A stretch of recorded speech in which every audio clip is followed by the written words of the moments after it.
사랑합니다. 앞뒤 사람 인사했으면 이제요, 옆 사람하고 이번 주까지는 제가 식사도 안 하고 이번 주까지는 성가대도 안 하는데 다음 주부터는 성가대도 합니다.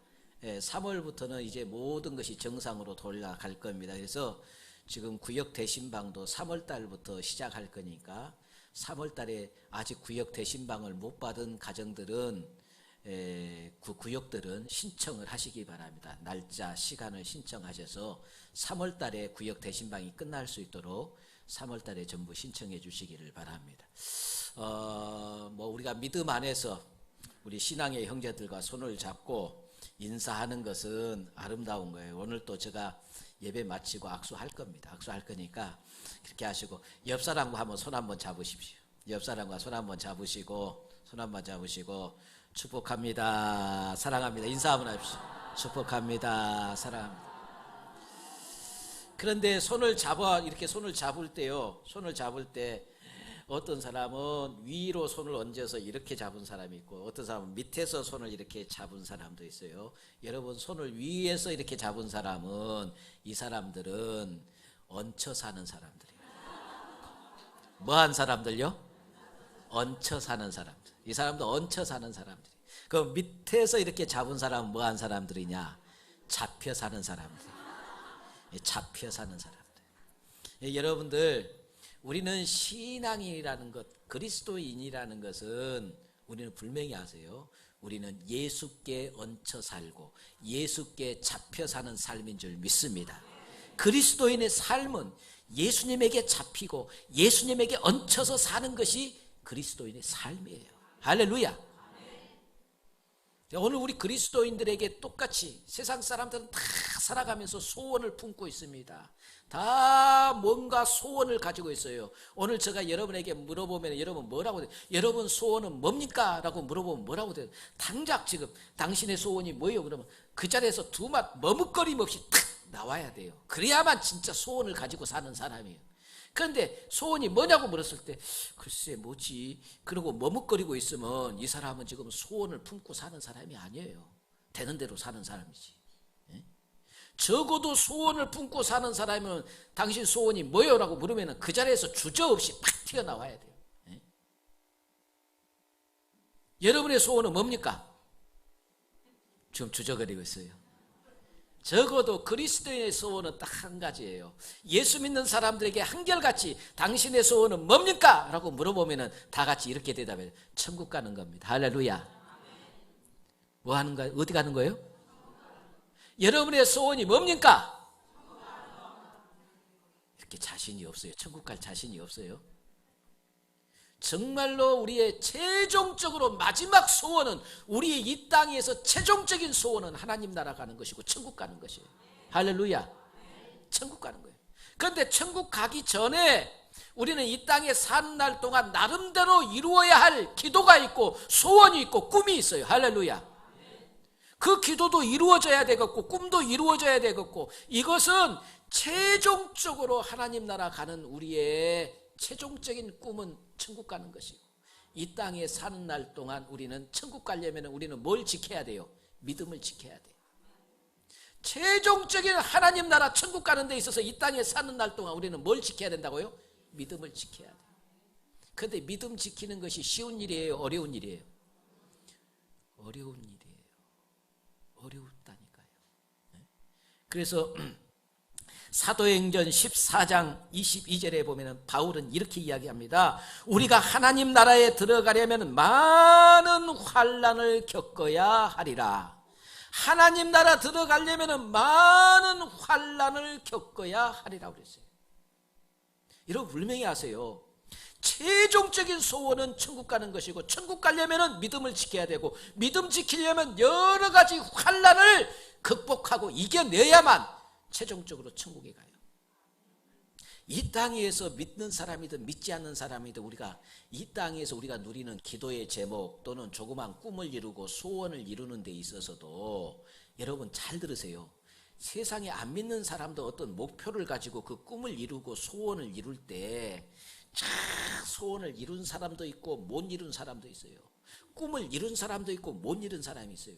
그런데 그 차이를 보니까 꿈을 이룬 사람들은요, 꿈을 이루기 위해서 노력하고 열심히 앞으로 자기의 목표를 두고 목표를 향해서 열심히 뛰어가는데 앞에 큰 어려움이 생기고 큰 시련이 오고 환란이 오면은 이 꿈을 이루는 사람들은 그럼에도 불구하고, 시련이 옴에도 불구하고, 환란이 옴에도 불구하고, 그럼에도 불구하고 절대로 포기하지 아니하고 앞으로 전진. 이 사람들이 꿈을 이루었어요.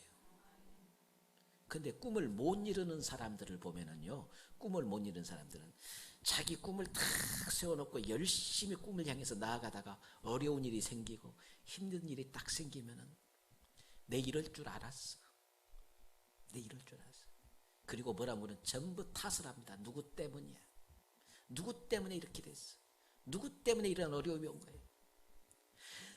내 꿈을 못 이룬 것은 내가 어쩌다가 저 남편을 만나가지고 저 남편 때문에 내 꿈도 접어버렸고 내 꿈을 못 이뤘어. 누구 때문에지? 전부 다 탓을 합니다. 그러나요, 꿈을 이루는 사람들은 절대로 탓을 하지 않습니다. 어떤 어려움이 있고 시련이 있어도 그럼에도 불구하고 앞으로 나아간 사람들이 꿈을 이루었어요. 믿음의 길도 예는 없습니다. 신앙의 길에 많은 어려움이 있지만 그 어려움이 있음에도 불구하고 그럼에도 불구하고 믿음의 길을 포기하지 않고 한 걸음 하나님을 앞으로 신앙 믿음을 가지고 전진하는 자들에게 하나님께서 천국뿐만 아니라 우리에게 놀라운 소원을 이루고 꿈을 이루는 축복까지 허락해 주실 줄 믿습니다. 그런데 이 믿음의 길을 가는데, 우리 꿈을 이루고 소원을 이루고 가는 이 길에는 반드시 뭐가 있다고요? 고난이 있어요. 절대로 편하지 않습니다. 고난이 있어요. 이 고난이 오히려 우리 성도에게는 유익이 됩니다. 제가 오늘 성가대도 없으니까 고난이 유익이라 우리 찬양대 나와서요. 찬양 한번 합시다. 고난이 우리에게 얼마나 유익이 되는가. 고난이 있어야 우리가 꿈을 이루고, 고난이 있어야만 우리가 더 단단한 사람이 되고, 고난은 우리 인생의 훈련이고 연단이고 우리를 더 견고한 믿음의 사람으로 만들어주는 것이 고난입니다. 그래서 고난이 오히려 유익이 되는 거예요. 우리 한번 찬양 한번 부르겠습니다. 고난이 유익이라.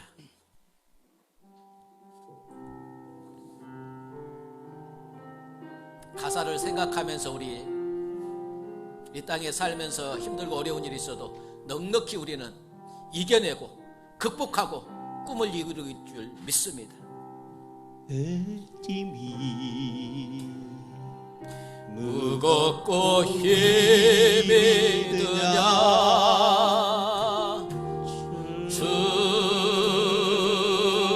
주를 보라. 고난이 유익이라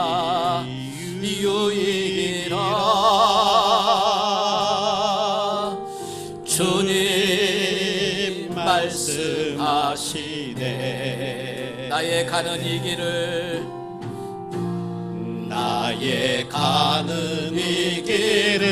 오직 주가 하나니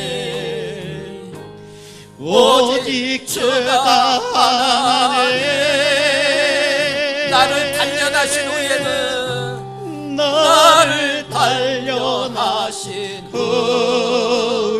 내가 정금같이 나오리.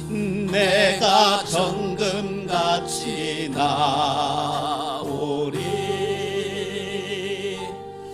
오늘의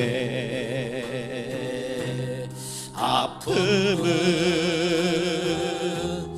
내일의 소망이요. 쓰라리 아픔 뒤에 축복이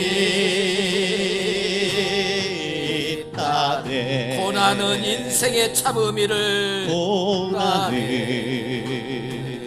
인생의 참 의미를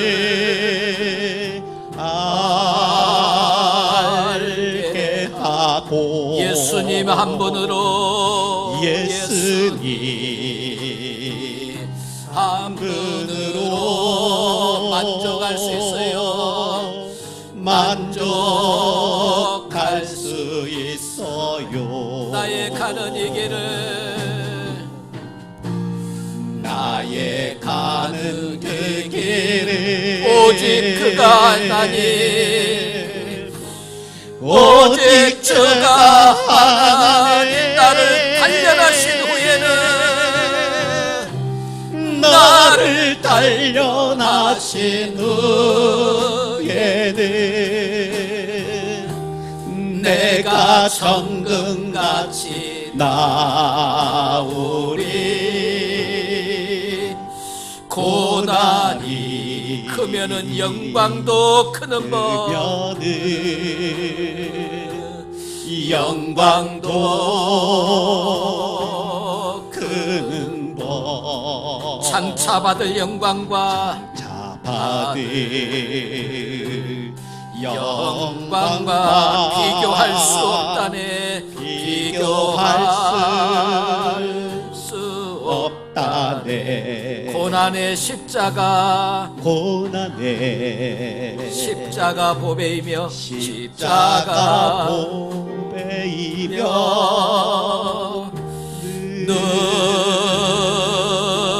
능력이라. 주님을 따르는 자, 주님을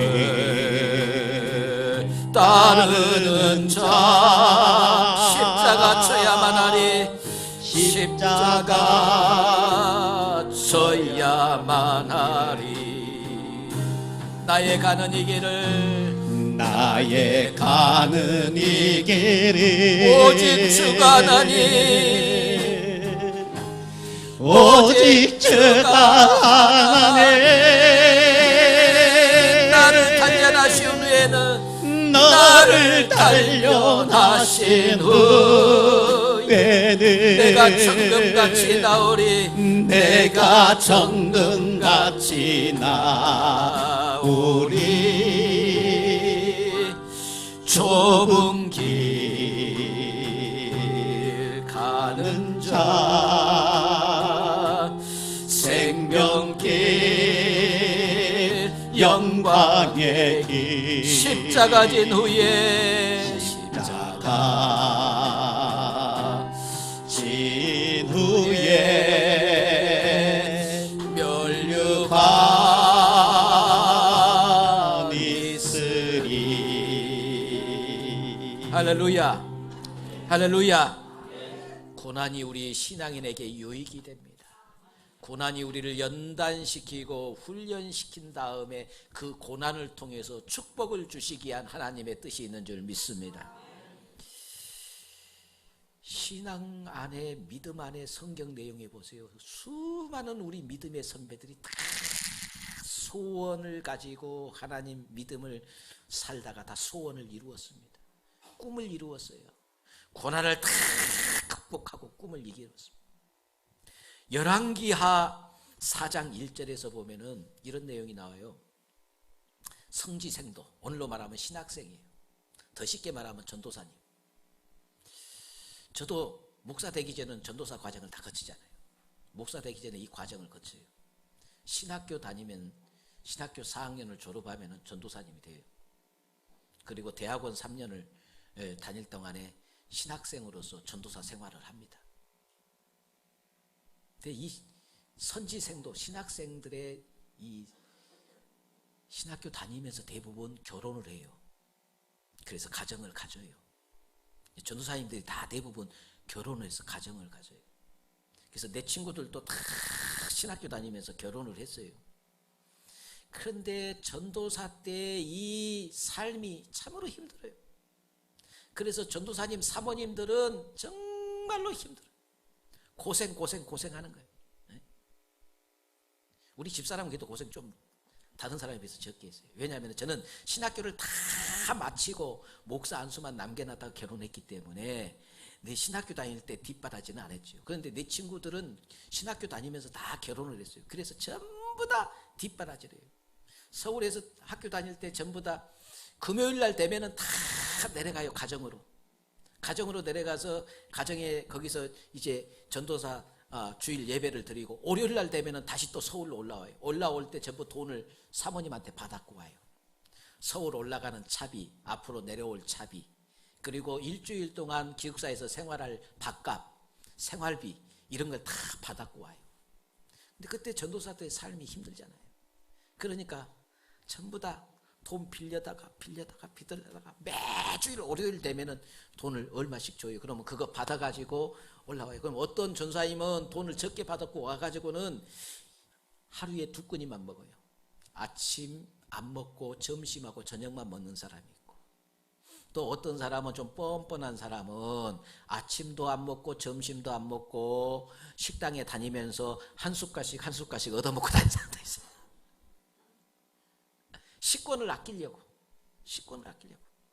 왜냐하면은 그 월요일날 오면서 가지고 온 돈 가지고 일주일 동안 먹을 식권을 살 여유가 없어요. 그러니까 식권을 아끼려고 그렇게 살아요. 그러면 이제 그 전사님들 뒤에서 뒷바라지 하는 사모님들은 쫙하고 일주일 동안 또 다음 주에 우리 전사님 와서 또 집에 왔다가 또 월요일날 올라갈 때 또 돈을 만들어서 줘야 돼요. 돈을 만들어서. 예전에 저희 어머님은 그래서 성도들 가정 다니면서 성도들 가정에서 뭐 하고 있느냐, 밭도 매주고 논도 가서 일해주고 품앗이를 했어요. 가서 일해줬어요. 그러고 품삯을 받았어요. 그거 가지고 아버지 뒷바라지라는 거예요. 준사님 사모님들이 그랬어요. 섬에서는 맨날 그 석화 까는데 가갖고 석화 까가지고는 그 돈 받아가지고는 그래가지고는 남편 전사님 뒷바라지했어요. 이 신학생들의 삶이었어요. 근데 오늘 열왕기상 4장에도 이 내용이 나와요. 선지생도라 그 말은 신학생이라 그 말씀이에요. 지금 선지자가 되기 위해서 훈련받는 그런 신학생이에요. 그 신학생이 몸이 아파서 병이 들었어요. 병이 들어서 그 가족이 아내와 아들 둘을 있었는데 아내와 자녀들을 다 돈을 빌려다가 병을 고쳐보려고 이 병원 저 병원 다니고 좋은 약은 다 썼지만은 결국은 남편이 죽어버렸어요. 그리고 사모님하고 애들 둘만 딸랑 남았어요. 몽땅 빚을 져놓고 남편이 죽었어요. 사모님 막막하잖아요. 막막해. 제 친구가 여기 곡성 죽곡면에 그쪽에서 목회를 했어요. 신학교 다닐 때. 거기서 조그마한 시골 교회에서 전도사 때니까 교인들 뭐 10명도 안 되는 그런 교회에 있었어요. 근데 애기가 셋이에요. 애기가 셋. 그때 당시 나는 장가도 안 갔는데 벌써 애기가 셋이었어요. 애기가 셋이었는데 그때 당시에 거기 죽곡면에서 강주 쪽으로 오다가 교통사고가 나고 죽어버렸어요. 사모님 애기 셋 데리고 사모님 어떻게 살아? 잘 자란 이 애기들 셋 데리고 사모님, 근다고 해서 교회가 그 사모님을 뭐 돌봐줄 수 있는 그런 여유가 있는 교회도 아니고 어떻게 좀 사모님 살 수 있도록 뭐 집 하나도 마련해 줄 수 있는 것도 아니고 목사님 딱 죽으니까 뭐이거는 사모님들 사택에서 방 빼 교인들이 나가야 돼. 어디로 가란 말이에요. 이게 현실이에요. 내 친구 그래 애 셋을 남겨놓고 하나님이 불러가셨어요. 그 사모님 얘 셋 데리고 그때 당시 장례식 우리 치를 때 얼마나 슬피 우는지 그 모습을 보면서 가슴이 점여들었어요. 가슴이 점여들었어요. 열왕기 4장에도 보니까 이 신학생이 죽었어요. 병으로 죽었어요. 그 부인이 이약 저약 다 빚을 내서 남편을 살려보려고 발부둥 쳤지만 결국은 남편이 죽었어요.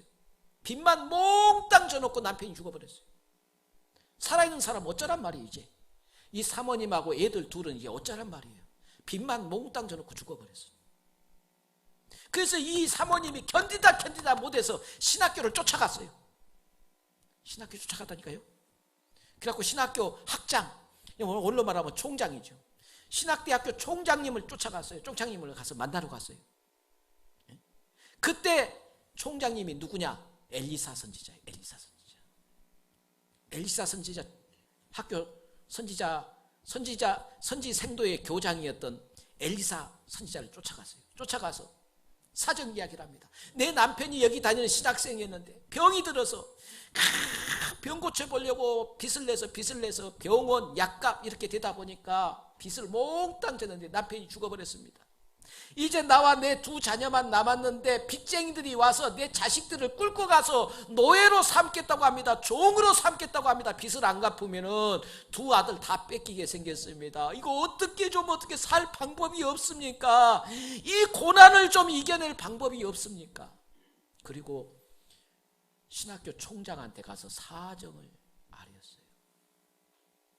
그랬더니 엘리사 선지자가 이 사모에게 집에 뭐 있느냐, 집에 있는 것이 뭐냐 그랬어요. 집에 아무것도 없고 기름 한 병 있습니다. 기름 한 병 있습니다. 그래? 그렇다면 너는 두 아들과 함께 온 그 마을에 다 가서 사람들에게 그릇을 빌려라. 빈 그릇을, 다라이, 바게스 할 것 없이 모든 그릇을 빌려다가 집 안에다 들여놓고 문을 닫고 그 다음에 그 빈 그릇에다가 기름을 부으라고 그랬습니다. 그래서 무조건 순종하고 이 사모님과 얘들은 그 마을에 있는 집집이 다 다니면서 그릇을 다 빌렸어요. 큰 그릇들을 다 빌렸어요. 빌려다가 집 안에다 들여놓고 문을 탁 걸어 잠그고 기름 한 병 있는 것을 터가지고 부었어요. 불었더니 이 기름이 멈추지를 않습니다. 계속 기름이 나오기 시작합니다. 다라이 한 달에 채우고 놔두면 또 다음 다라이에 또 채우고 또 바게스에 채우고 하여튼 간에 그릇이란 그릇, 빌려온 그릇을 다 채우고 나니까 기름이 딱 그쳤습니다. 그 기름을 팔아서 빚을 갚고 빚도 싹 청산하고 앞으로 살 모든 것까지도 다 마련이 되어졌습니다. 할렐루야. 이 여인의 간절한 소원이 이루어졌어요. 열왕기상 3장에 보면은, 여러분 열왕기상 3장에 보면은 솔로몬이 기브온에서 1000번제를 드리고 하나님 앞에 그랬더니 하나님께서 솔로몬에게 나오셔서 솔로몬아 내 소원이 뭐냐라고 묻습니다. 솔로몬아 내 소원이 뭐냐?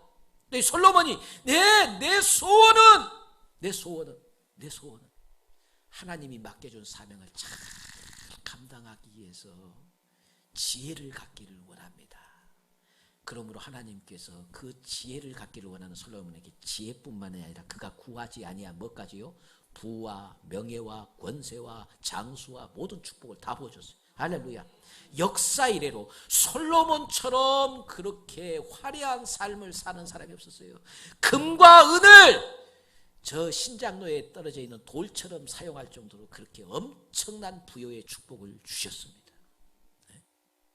또 성경에 보니까 마가복음 10장 46절로 47절에 보니까 태어나면서부터 소경으로 태어났던 바디메오가 예수님이 지나간다는 소식을 듣고 다윗의 자손 예수의 나를 불쌍히 여겨달라고 했을 때 사람들이 야이 조용히 해라. 앞도 보지 못한 거지가 왜 이렇게 시끄럽게 하느냐. 모든 사람들이 조용히 하라고 했죠. 그럼에도 불구하고 이 바디메오는 가슴에 소원을 품고 있었습니다. 그래서 더 크게 외쳤습니다. 예수님, 다윗의 자손 예수여 나를 불쌍히 여겨달라고 소리를 지르니까 예수님께서 그 바디메오를 불렀습니다. 불러가지고 내가 뭘 해주기를 원하느냐, 이 말은 너의 소원이 뭐냐라는 거예요. 내가 어떻게 해주기를 원하느냐, 너의 소원이 뭐냐는 거예요. 그때 이 바디메오는 지체하지 아니하고 보기를 원합니다. 눈뜨기를 원합니다. 그랬더니 주님께서 내 믿음대로 될지어다. 눈이 떠졌습니다. 소원이 이루어졌습니다. 성경에요 수많은 사람들이 등장하지만 다 믿음으로 소원을 이루었습니다. 지금도 역시 하나님은 이렇게 말씀합니다. 시편 103편 5절 말씀이에요. 좋은 것으로 내 소원을 만족하게 하사 내 청춘을 독수리같이 새롭게 하시는도다. 좋은 것으로 내 소원을 만족해 주시겠다는 거예요. 또 시편 145편 19절에 보니까 그는 자기를 경외하는 자들의 소원을 이루시며 또 그들의 부르짖음을 들으사 구원해 주시리라. 자기를 경외하는 자들의, 자기를 경외하는, 뭐요? 하나님을 믿고 하나님을 섬기는 자들의 소원을 반드시 이루어 주시겠다는 것입니다. 그러므로 오늘 또 하나님은 우리의 소원을 이루어 주신 하나님이신 줄 믿습니다. 그런데 문제는 지금 우리의 소원이에요. 지금 우리가 뭔 소원을 가지고 있느냐는 거예요. 네? 여러분 보세요. 이게 욕심이 지나치면 그 욕심은 뭐가 되는 거예요? 오히려 화가 돼. 화가. 욕심이 지나치면 화가 돼. 예를 들자면은 배가 너무너무 고파요. 배고픈 사람이 먹고 싶은 욕심을 갖는 것은 지극히 정상이에요, 정상이 아니에요? 정상이에요. 이 사람이 먹기를 원해서 먹으면은, 배고픈 사람이 먹기를 소원해서 먹었어요. 먹으면은 그 사람에게는 몸에 유익이 됩니까, 안 됩니까? 유익이 되는 거예요. 배고픈 사람이 배 부르기를 소원하고 먹은 것을 먹어서 먹으면 몸에 유익이 돼요. 그런데 이미 배가 꽉 찼어요. 배가 불러요. 배가 꽉 찼는데 더 먹어야 되겠다고 먹을 욕심을 더 부려서 먹게 되면 그 사람에게 그 더 먹게 되는 그 음식은 뭐가 되는 거예요? 독이 되는 거예요. 화가 되는 거예요. 지나친 욕심은 우리에게 독이 되는 거예요. 그래서요, 성경 잠언 30장 7절로 9절에 보니까 지혜로운 솔로몬이 이렇게 이야기합니다. 내가 두 가지 일을 주께 구하였사오니 내가 죽기 전에 내게 거절하지 마옵소서. 곧 헛된 것과 거짓말을 내게서 멀리 하옵시며 나를 가난하게도 마옵시고 부하게도 마옵시고 오직 필요한 양식으로 나게를 먹이시옵소서. 그러면서 이렇게 합니다. 내가 혹 배불러서 하나님을 모른다고 할까 두렵소고, 혹 내가 배가 고파서 도둑질하여 하나님의 영광을 가리울까 두렵사오니. 너무 배가 부르면은 뭐 한다고요?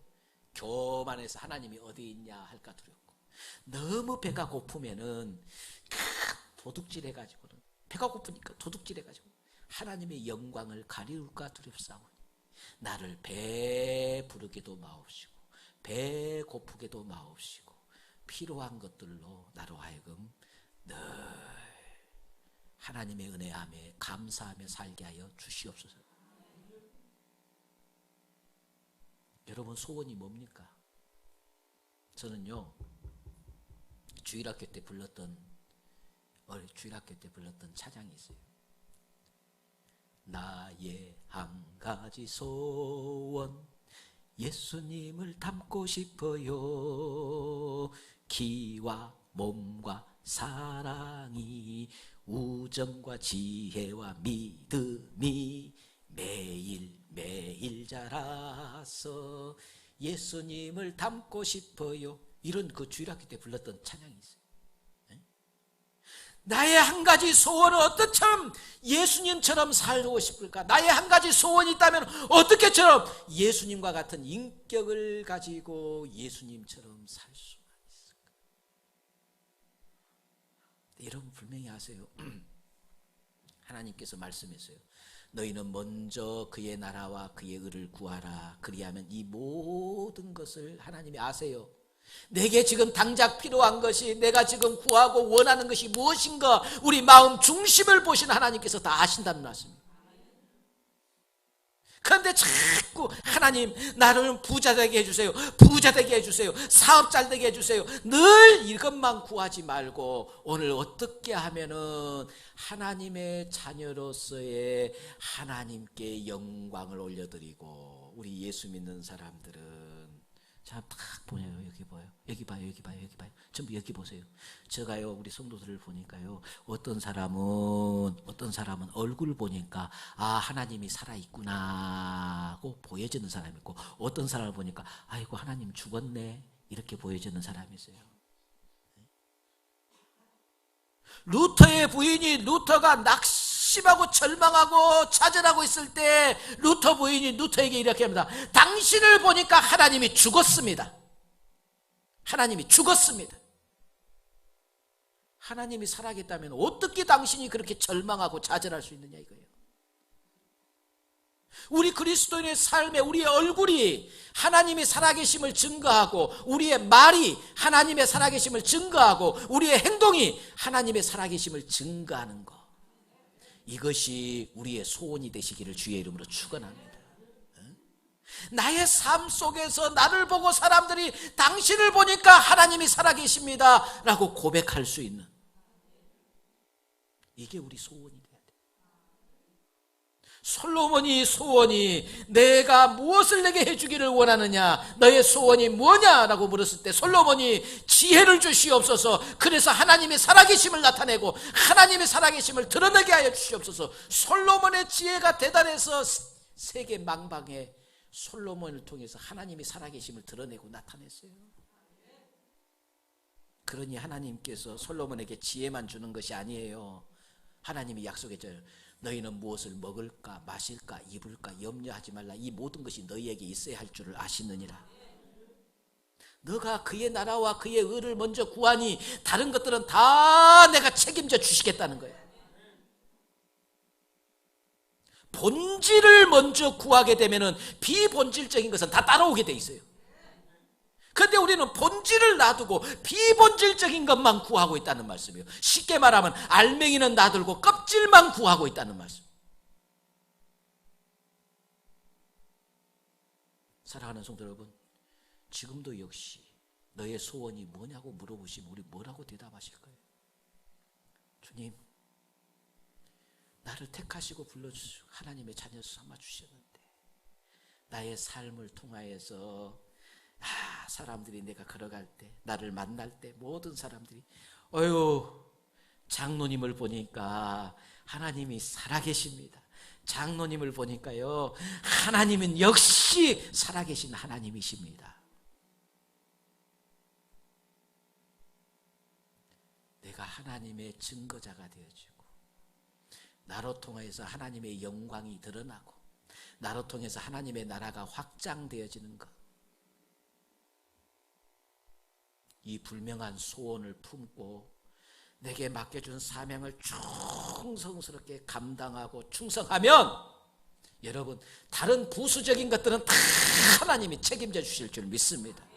질병 낫기를 기도하고 자녀가 잘 되기를 기도하고 사업이 잘 되기를 기도하고 이런 거 구할 필요가 없어요. 어떻게 하면 하나님, 왜 하나님이 자녀인 내가 잘못되어지면 누가 욕을 먹어요? 하나님이 영광이 가리워지잖아요. 내가 실패하면 하나님의 영광이 가리워지잖아요. 내가 잘 돼야만 하나님의 영광이 드러나잖아요. 그 우리는 뭐예요? 나로 하여금 하나님의 영광을 드러내는 자가 되게 하여 달라고. 할렐루야. 이게 소원이 되어지기를 주의 이름으로 축원합니다. 온전한 소원, 아름다운 소원, 거룩한 소원을 품고 살 때 하나님이 함께 하시고 축복하시고 역사하게 될 줄 믿습니다. 비본질적인 것만 구하지만 예수 믿는 사람들이 만날 엎드리면 자녀 잘 되게 해주시고 부자 되게 해주시고 뭐 이러지 말고 우리 얼굴이 하나님을 증거해야 돼. 응? 자신만만한 그 얼굴, 담대한, 그리고 어깨를 쫙 펴세요. 자신만만하고 담대하게 하나님이 나와 함께 하신데 내가 누구를 두려워하니? 하나님, 나의 말 속에서 내 언어가 하나님을 증거할 수 있어야 돼요. 예수 믿는 사람들의 언어는 다 아름다워야 돼요. 악한 언어 꿈에도 그죠. 나의 얼굴이 예수님의 모습을 드러내고 나의 말이 예수님의 모습을, 예수님을 증거하고 나의 삶이 예수님의 향기를 드러내고, 이것이 우리의 소원이 돼야 돼요. 그러면 우리의 모든 것은 하나님이 다 필요한 것들을 채워주실 줄 믿습니다. 사랑하는 성도, 다시 한번 내 평생 소원, 내게 맡겨준 사명, 하나님이 주신 이 일, 적은 일이든 큰 일이든 하나님이 맡겨준 일은 누가 맡겨준 일이에요? 천지의 주인이신 하나님이 맡겨준 일이에요. 그 일을 귀하게 여기고 소중하게 여기고 자부심을 가지고, 안내를 보는 우리 성도들도 안내의 자부심, 이건 누가 맡겨준 일이에요? 하나님이 맡겨준 일이에요. 성가대도 하나님이 맡겨주신 거룩한 찬양을 할 수 있도록 맡겨준 사명이에요. 자부심을 가지고 모든 일에 하나님이 나에게 이 귀한 사명을 줬다. 자부심을 가지고 일해야 돼요. 적은 일에 충성한 자에게 큰 일을 맡기시는 거예요. 적은 일을 소홀하면 큰 일 안 맡기죠. 오늘 이 꽃꽂이 얼마나 아름다운가 보세요. 제가 깜짝 놀랐어요. 그동안 이 꽃꽂이 팀들이 자기 사비를 내가지고 교회 꽃꽂이 한다고 자기들 돈을 내가지고는 꽃꽂이 강사를 우리 교회까지 초청을 해서 열심히 배우더라고요. 자기 돈을 내서 열심히 배우더니 이번 주 토요일 날은 강사도 없어요. 꽃꽂이 강사도 없어. 자기들끼리 배운 것 가지고 했는데 이렇게 멋있게 잘해놨어요. 딱 보면서 내가 어제 그랬어요. 요 결혼식장 해도 되겠다 그랬어요. 그랬더니 우리 꽃꽂이 팀이 말하는 거예요. 사실은 결혼식장이잖아요. 신랑 되신 주님과 신부 되는 우리 성도가 만나는 주일 예배는 결혼식장이잖아요. 그래서 내가 할렐루야 그랬죠. 사랑하는 성도 여러분, 어떤 일을 하나님께서 내게 맡겨주셨든 그 일에 최선을 다하고 자부심을 가지고 어떻게 하면 하나님을 기쁘시게 하고 하나님을 영화롭게 할까라는 소망을 가지고 그 소원을 가지고 살면은 나머지는 하나님이 다 채워주실 줄 믿습니다. 거룩한 소원을 가지시기 바랍니다. 세상적인 소원이 아니라 신앙 안에서 거룩한 소원을 가지고 살면 다른 것들은 다 하나님 책임져 주세요.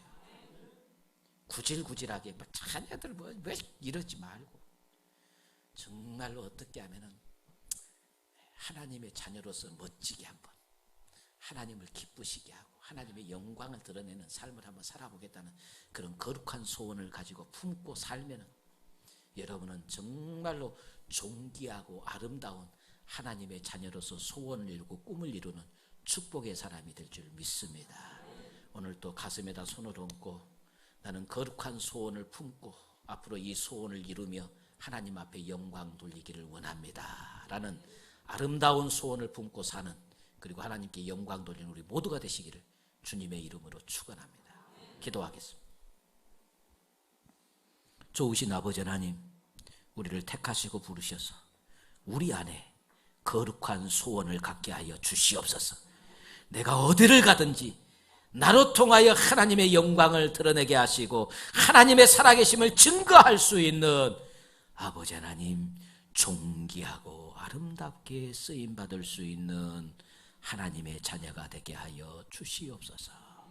우리를 부르시고 구원시킬 뿐만 아니라 우리와 함께 일하시기를 원하시는 아버지 하나님, 오늘 거룩한 소원을 품고 하나님의 영광을 크게 드러내며 하나님의 나라와 그 땅의 지경을 넓혀가는데 존귀하게 쓰임받는 우리 모두가 되게 하여 주시옵소서. 예수님의 이름으로 축복하며 기도하옵나이다. 아멘.